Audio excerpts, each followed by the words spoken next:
free audio post-production by alphonic.com. Welcome to episode 59 of the Evergreen Thumb. My guest today is Laurel Moulton, and she is the WSU Extension Master Gardener Program Coordinator for Clallam County. And she's here today to talk to us about the Clean Water Program Priority. And before she joins us, I was going to give you a little outline of what the Clean Water Priority is all about. The WSU Extension Master Gardener Program directly improves public health and environmental sustainability by educating communities on clean water practices that safeguard local ecosystems.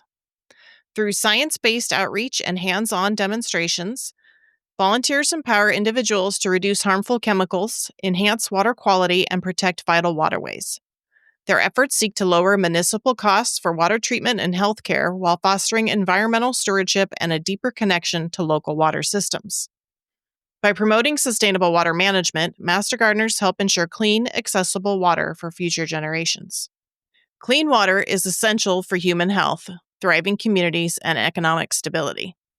Protecting upstream water sources is critical to safeguarding downstream communities that rely on them. Approximately 117 million Americans, or 1 in 3 people, depend on drinking water from streams previously at risk of pollution before the Clean Water Rule. Gardening and landscape practices play a significant role in water quality. Excess pesticides and fertilizers can seep into surface and groundwater, threatening this precious resource. Neglecting clean water upstream has widespread impacts. Contaminated water endangers public health, leading to infectious diseases, chemical exposure, and developmental challenges. Ecosystems suffer as pollutants disrupt aquatic habitats, harm wildlife, and decrease biodiversity.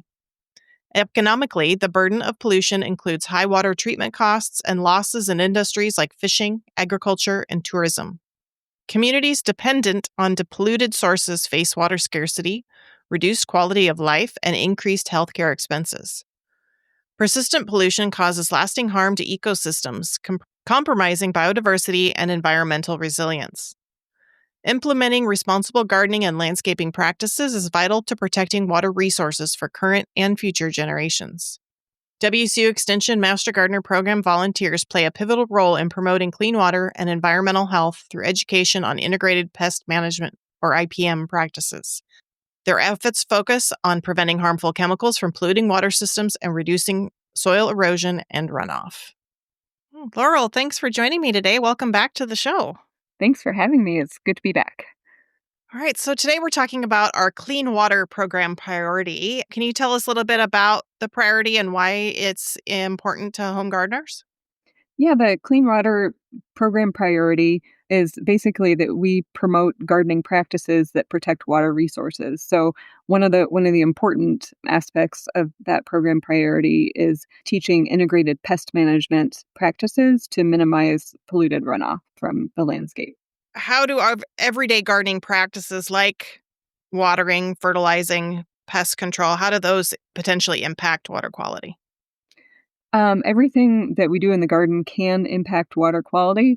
For example, if you're fertilizing your plants or your lawn, making sure you use slow release products and only fertilizing when you need it is a good thing, because excess fertilizer, particularly nitrogen, just runs right off because it's water soluble. So if your plants aren't using it, then that gets into the water.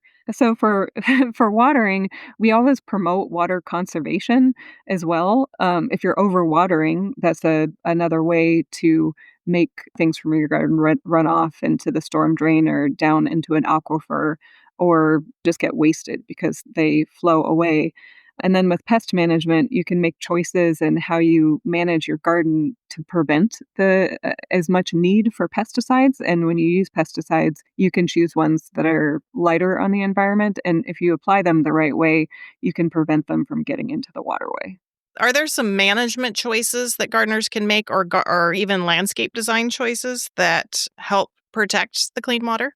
Yeah, for landscape design choices, I certainly would focus on planting what you can take care of, using plants that are adapted for your area, because if you're choosing a bunch of plants that are kind of marginal, they're going to take a lot more care and oftentimes more products If something's adapted to the area, it might take less water and therefore there's less runoff. It may grow better in the conditions you have, so you won't be tempted to use as much fertilizer, things like that. When I say plant what you can manage, just think about what you really need. Do you really need a golf course in your front yard for a lawn? How much of that space do you need? And then also planting with your landscape. In your landscape, you may have slopes, you may have low-lying areas, things like that. For the slopes, you want to protect the soil from running off with planting practices or contouring practices, things like that.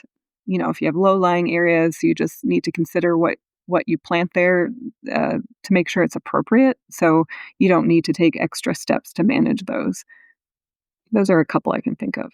One of the things you mentioned about being part of the clean water priority is integrated pest management. Can you talk about kind of what the basics of what that is and how that fits into sustainable gardening practices? Yeah, integrated pest management should be the basis of everybody's gardening practices because basically it's an ecosystem based strategy that focuses on long term prevention of pests and diseases or their damage by using a combination of techniques. It acknowledges that there's not just one way to take care of a pest or disease problem. When you use pest control methods, they're selected and applied in a manner that minimizes the risk to non target organisms and the environment. And finally, if you choose to use pesticides, you only use them when you've monitored the situation and you know that that is the tool that's called for. So anyway, it's kind of a built-in way of thinking about landscaping and gardening that helps you conserve resources. So can you talk a little bit about key aspects of integrated pest management? Yeah, there's actually six steps technically in the integrated pest management process. Those include the most important step is identifying the pest or disease or problem that you have. You can't know how to manage it unless you know what it is. Once you have identified the pest, identified the disease, or identified the condition that's causing the problem, then you can seek out the lowest impact ways to remedy the situation. After you identify the pest or disease, you need to monitor the pest population because, just because there's one caterpillar on your kale, that's not a disaster. You want to check to see if if there's 100 caterpillars and are they eating your kale and what you're willing to accept. So that gets me to the next one. That's developing thresholds. So you monitor it, you decide what you can accept. Is it okay to have some weeds in your lawn? Probably. I think so anyway. Is it okay to have a couple holes in your spinach or your kale? Probably. So you just need to decide what your thresholds are for deciding to treat the problem, deciding when it's a problem. Being a home gardener, you can set those thresholds a lot higher because it's usually your garden is for personal use, whereas a farmer might have to worry about people paying money for the crop. So they have to set lower thresholds for addressing the problem. Finally, you use a combination of management tools to address it. We always advocate that you start with techniques that are preventative, like keeping your plants healthy, choosing the right plant, putting certain plants that are prone to pests. You might put floating row cover over them. So prevention is a great, easy, kind of passive way to garden. And it saves you the more labor intensive steps that you might do if the problem becomes bigger. Finally, you need to time the management processes. So this ties back into identifying the pest or disease. There's certain, for any pest or disease, there's a time in its life cycle where it's most vulnerable. So if you just see these pests, you establish that they're a problem and you go to the store and buy a product and spray it on, you might just waste that if you're applying it at a time when the insect or disease isn't susceptible. A really good example is in years when we have big tent caterpillar populations. When folks see them crawling on the ground, it really grosses them out, and so they want to spray them at that point. But at that point, once they've come down from the trees and they're crawling around, they're not causing any more damage. They've stopped eating. They're just looking for a place to pupate. and go through their life cycle. So any pesticide you spray at that time is probably a waste. Okay. And then finally, you need to assess how things went and adjust your methods in the future if it didn't work. So it's a whole long process, but it's kind of a circular process that you should just be constantly applying in your garden. Take good notes, understand what works, things like that. So how can these integrated pest management practices reduce runoff into the water or help to safeguard clean water? That's a really good question, because if you're just thinking about pest management and thinking about reducing the use of pesticides, that's just one way. And if you're applying pesticides the right way, it's going to be less likely that they get into the waterway. So, in integrated pest management, something that folks don't often talk about is a preventative technique is keeping your plants healthy. If you are using too much nitrogen fertilizer, when plants are over fertilized with nitrogen, they emit chemicals that aphids can sense, and that attracts aphids. So if you're over fertilizing, that can cause pest problems because you have all that succulent new growth that's attractive to pests. So yeah, don't over fertilize, and you could save yourself from aphids, and you could save yourself from nitrogen running off into the water. Also, just taking care of your soil will help your plants grow better. So using compost, keeping your soil covered, whether it's with mulch or cover crops, things like that, that will keep the nutrients in the soil. It will help with water retention, all sorts of things that will keep your plants healthy. So for me, the preventing pollution runoff, it has to do with pesticides, but also it just has to do with general plant care to keep your plants healthy. And when your plants are healthy, they're more resistant to pests and diseases. And that's a huge part of integrated pest management. So you talked a little bit about aphids. What are some other common IPM approaches for common pests? I like to give the example of fungal diseases, powdery mildew, and some others. With fungal diseases, once you actually have the disease, you can't cure it. The only thing you can do with fungal diseases is prevent them. That's what all those products out there, the copper-based, whatever, all of those are just preventative. So you can prevent fungal diseases by proper planting practices and designing your garden in a way that there's good air circulation. For example, orienting the rows in your garden so with the direction of the wind, so you have lots of air flowing through. In some cases, even though having hedgerows and really diverse plantings, even though that can help with some things, like, diversity in your garden promotes diversity in insect life and you have more beneficials. But in some cases, crowding things will encourage fungal disease because those damp and low airflow situations encourage fungal diseases. So, good plant spacing, orienting your garden in the right way if you have that choice. And also, I love to promote planting resistant plants. Like for powdery mildew in the Pacific Northwest, it's just a fact of life. But there's some types of squash and cucumbers and melons that are resistant to powdery mildew. They may develop it slower or they may not develop it at all. So you don't have to spray anything on them. So I always promote the use of plants that are resistant to a disease that is a problem in your garden. Some other things you can do, I mentioned soil runoff, keeping things covered, not over fertilizing. One thing you can do is get a soil test and that apply fertilizer and other soil amendments in an educated way. So you aren't applying things you don't need. It also saves you money. Just a side note, if you don't care about water runoff and you don't care about the other things, at least you must care about saving some money. So, but you should care about the other things too. And then another thing I like to say, since, I'm giving all these examples in vegetable gardens and kind of high production areas, but lawns are another thing. One of the most important things to do with a lawn is, well, number one, set your thresholds. So do you really need a 100% green lawn that's only grass? Is it okay if there's some clover in there? For me, I don't worry about weeds in my lawn because they're just plants and I'm just not that concerned. You might have a different threshold and that's okay. So if you're keeping your lawn healthy through fertilizing it, we really discourage the use of combination products that may include an herbicide and a fertilizer. They're promoted as, it's just quick and easy, just apply one product, but you may not need the herbicide that's in the product, or you may not need the fertilizer. You should only apply the product that you have established that you need. So avoid those combination products. Um, if you're applying fertilizers in your lawn and you have a fertilizer applicator, it's really important to calibrate it to know exactly how much you're applying.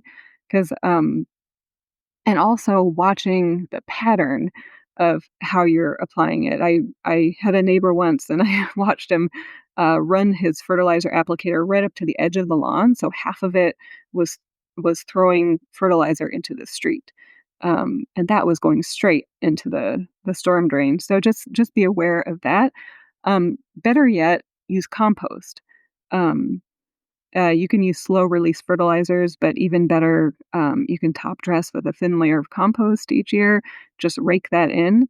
You can't go wrong with adding compost, organic matter. So, yeah, manage your lawn in a sustainable way. Okay, going back to what you were saying about airflow, it kind of made me think of some more ornamental beds, or like what you said with the hedgerows. Would, varying the heights of your plants, so shrubs next to lower growing perennials and things like that, help with airflow too? Yeah, I mean, that could help. Like if you have fruit trees, keeping them spaced and pruned well, that will help prevent fungal diseases. In a vegetable garden, keeping things, well aerated and, high airflow is good. In a general ornamental garden, if you're not having trouble with fungal problems, then you can just plant away. I mean, I know in the ornamental areas of my garden, I'm kind of a big fan of a wild garden, so I don't put much space, but I also don't plant things that are particularly sensitive to fungal diseases like roses, for example. That's that's one that you would, probably look for a cultivar that's resistant to black spot or something like that. Or you want to keep some better air circulation there. So it really it depends on what type of garden you have and what you're planting. Because you think with roses, normally at least in a more formal garden, you see them. They are pretty well spaced, probably for that reason. Yeah, unless you're me. Just yeah, I like old English roses that ramble a little bit, and I don't mind a little bit of black spot on them, but also in my current situation, I can't plant roses anyway because I don't have a deer fence, but if I could plant them, I wouldn't adhere to spacing instructions. Yeah. I just can't help it. Yeah. Okay. So, are there some common pitfalls or misconceptions related to pest management that you'd like to share? Yeah. Yeah, so one of the most common, misconceptions about pest management I see is that there's a product out there for everything, or, sometimes I kind of look at, online forums and somebody says, "Oh my gosh, I found this caterpillar, what do I spray on it?" And I can't tell you how often I see that, and so I guess that's just what we're used to is you have a problem and there's a product that you can go buy to fix that.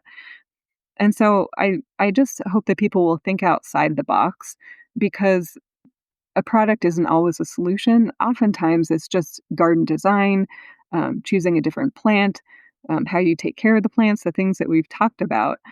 And, if you think about it, even if you use organic practices, oftentimes people think that organic is just automatically better, but you're still using a product. It organic products oftentimes break down quicker than conventional ones, so that's a benefit and they're probably less likely to get into the water supply. But just the act of buying a product that you don't need is, just think about the shipping, think about the that how that product is manufactured. It's in a plastic bottle, you have to dispose of it. So anyway, I would encourage people to think outside the box, use prevention, have a little bit of tolerance for imperfection and don't just go straight for a product to fix every problem you have. Or think about if it is a problem too. I mean, just think about that. Somebody saying, I have a bug. What do I do to kill it? Just because you have one bug, even if it's a pest, it may not be a problem. When you were talking about the container for the chemical that you buy, it reminded me that, and if you don't use it all, you have to dispose of it properly according to the label. And, there are a lot of things to consider, especially if you buy something and don't end up using it. Yeah, absolutely. And washing out the container and, it uses water, it uses resources. Using less resources is kind of the direction that we need to go. So are there some WSU Extension or other Master Gardener resources that I can direct listeners to about IPM and water-friendly gardening? Yeah, I would definitely point out we have a resource called HortSense. That is a website that is accessible to anybody, and it's made for home gardeners. And I love that one because it's laid out specifically with integrated pest management in mind. It gives you, it talks about how to identify the pest, what the damage it causes, what the life cycle is like, and what some management options are. Everything from prevention all the way down to the using chemicals. The Pacific Northwest Insect Management Handbook, the Pacific Northwest Disease Management Handbook, those are both more comprehensive resources that are also laid out in a way that will help you use integrated pest management techniques. So, if you're interested in learning more about non-point source pollution, which is basically pollution that comes from landscapes and gardening you can go to the Washington Department of Ecology and just look up non-point sources of pollution, and you can read all about it because it's not just chemicals from your garden, it's not just fertilizer, it has to do with pet waste and all sorts of other things. And you can do cool things in your landscape to prevent other things such as runoff from your roof or from your driveway, things like that. And another good resource is WSU has a video about turf management, integrated pest management. So if you go to the WSU Extension publication website, you can just Google that. You should find a link to that video to learn more about lawns specifically. Okay. And we'll try to put links to most of those in the show notes as well, so people can find those. So what are some easy, impactful actions that gardeners can take to support clean water in their own yards and in their communities? Some impactful steps that folks can take, I would say, first of all, learn how much water your landscape actually needs. It's usually less than you think. So be careful with water, conserve water. It's definitely becoming a more scarce and precious resource. So using less water means less runoff.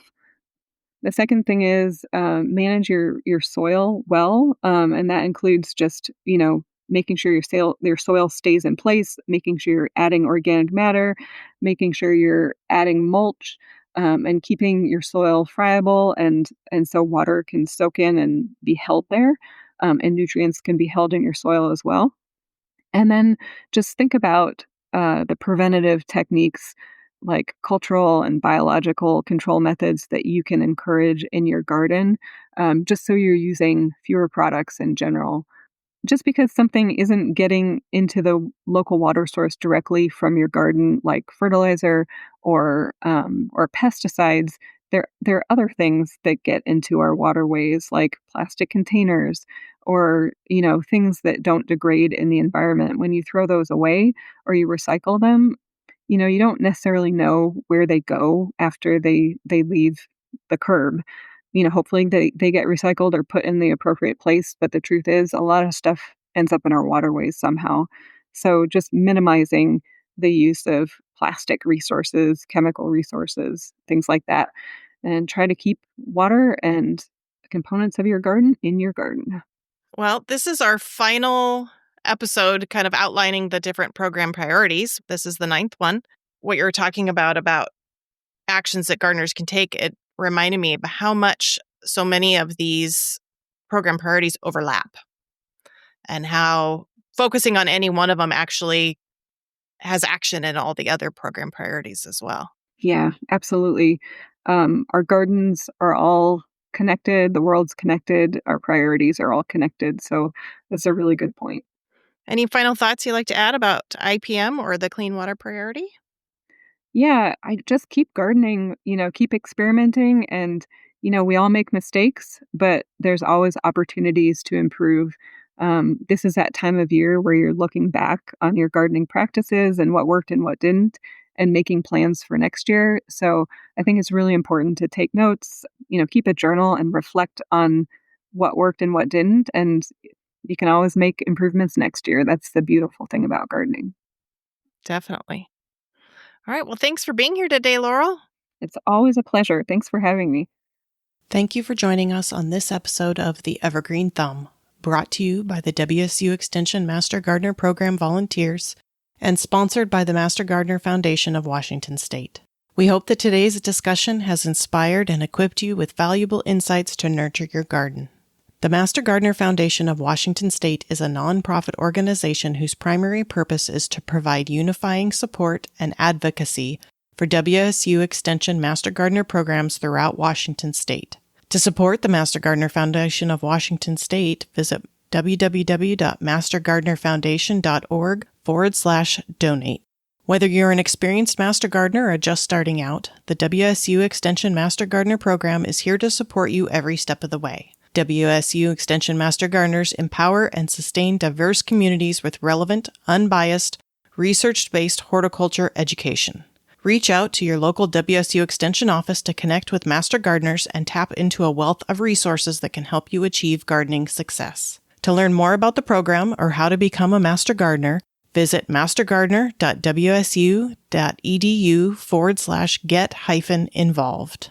If you enjoyed today's episode and want to stay connected with us, be sure to subscribe to future episodes filled with expert tips, fascinating stories, and practical advice. Don't forget to leave a review and share it with fellow gardeners to spread the joy of gardening. Questions or comments to be addressed in future episodes can be sent to hello@theevergreenthumb.org. The views, thoughts, and opinions expressed by guests of this podcast are their own and do not imply endorsement by Washington State University or the Master Gardener Foundation of Washington State.